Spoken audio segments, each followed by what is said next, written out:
আজ ২০শে আগস্ট প্রাক্তন প্রধানমন্ত্রী ও ভারতরত্ন রাজীব গান্ধীর জন্মদিন। ১৯৪৪ সালে ২০শে আগস্ট রাজীব গান্ধী জন্মগ্রহণ করেছিলেন, তাই আজকের দিনটি ভারতবর্ষের জনসাধারণ ও কংগ্রেস কর্মীদের কাছে গর্বের দিন। আজ মন্তেশ্বর বাজার সংলগ্ন এলাকায় রাজীব গান্ধীর বসানো প্রতিকৃতিতে মাল্যদান এবং রাজীব গান্ধীর স্মৃতিচারণের মধ্য দিয়ে অনুষ্ঠানের মাধ্যমে শ্রদ্ধা জ্ঞাপন করা হয়। জাতীয় কংগ্রেসের পক্ষ থেকে উপস্থিত ছিলেন পশ্চিমবঙ্গ প্রদেশ কংগ্রেস কমিটির সদস্য তথা বর্ধমান জেলার কিষাণ কংগ্রেস সভাপতি জ্যোতির্ময় মণ্ডল, বর্ধমান জেলা কংগ্রেসের কার্যকরী সভাপতি বুলবুল আহমেদ, মন্তেশ্বর ব্লক যুব কংগ্রেসের সভাপতি শাহিদ শেখ সহ আরও অনেকে।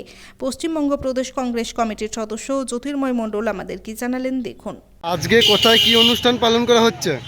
আজকে মন্তেশ্বর বাজার সংলগ্ন এলাকায় রাজীব গান্ধী, ভারতের প্রাক্তন প্রধানমন্ত্রী এবং ভারতরত্ন রাজীব গান্ধীর ৮০তম জন্মদিন পালন করা হচ্ছে।